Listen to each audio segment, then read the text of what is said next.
Serombongan jin tengah melakukan perjalanan menuju Tihamah, sebuah kawasan di garis pantai Laut Merah, Arab Saudi. Mereka berangkat dari rumah-rumah mereka di Nasibain, sebuah wilayah yang terkenal sebagai tempat tinggal para jin. Lokasinya di sekitar perbatasan antara Irak dan Suriah. Di antara rombongan tersebut, terdapat jin yang berperan sebagai penasihat. Jika dunia manusia, maka ia berperan layaknya ulama atau da'i.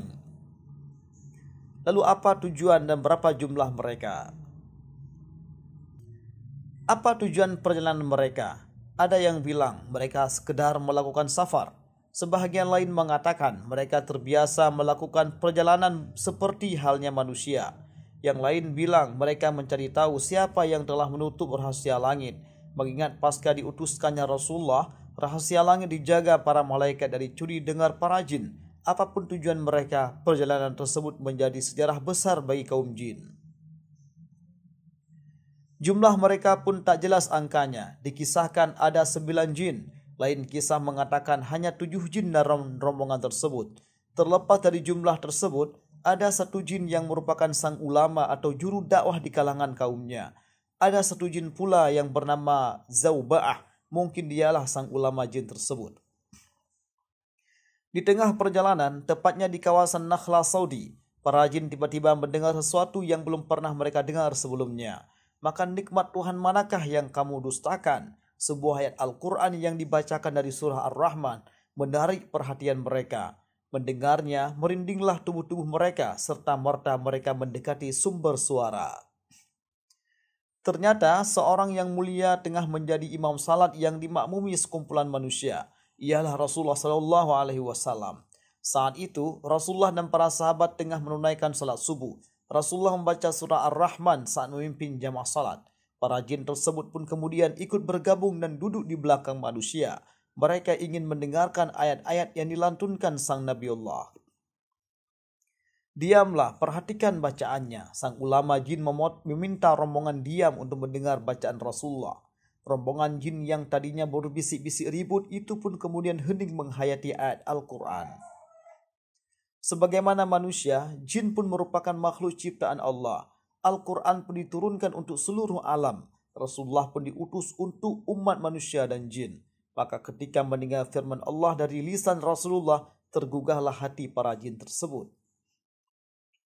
Selesai salat jamaah selesai, sang ulama jin mendatangi Rasulullah. Mewakili rombongan, ia mengatakan keinginannya untuk lebih banyak mendengar ayat-ayat Al-Quran. Maka pergilah Rasulullah bersama para jin ke suatu tempat. Rasulullah SAW membacakan ayat-ayat Al-Quran kepada rombongan jin tersebut.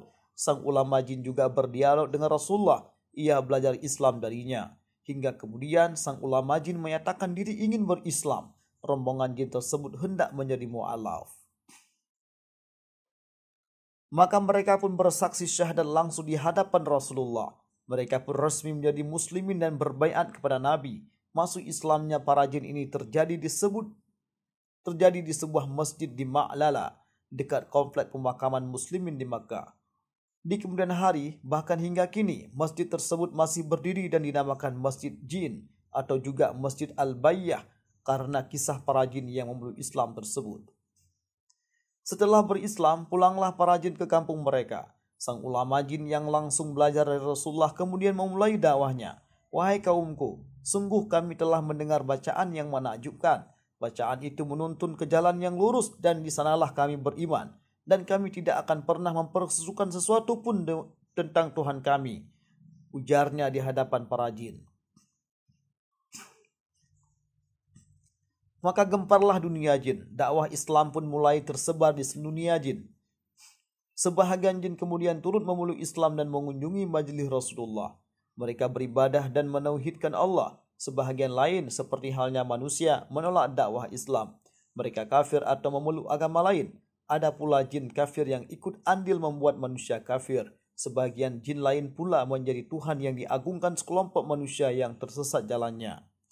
Kisah mengenai masuk Islamnya jin tersebut terdapat dalam surah ke-72, yakni surah Al-Jin, yang berbunyi, katakanlah hai Muhammad, telah diwahyukan kepadamu, bahwasanya telah mendengarkan sekumpulan jin akan Al-Quran. Lalu mereka berkata, sesungguhnya kami telah mendengarkan Al-Quran yang menakjubkan, yang memberi petunjuk kepada jalan yang benar, lalu kami beriman kepadanya, dan kami sekali-kali tidak akan mempersekutukan seseorang pun dengan Tuhan kami.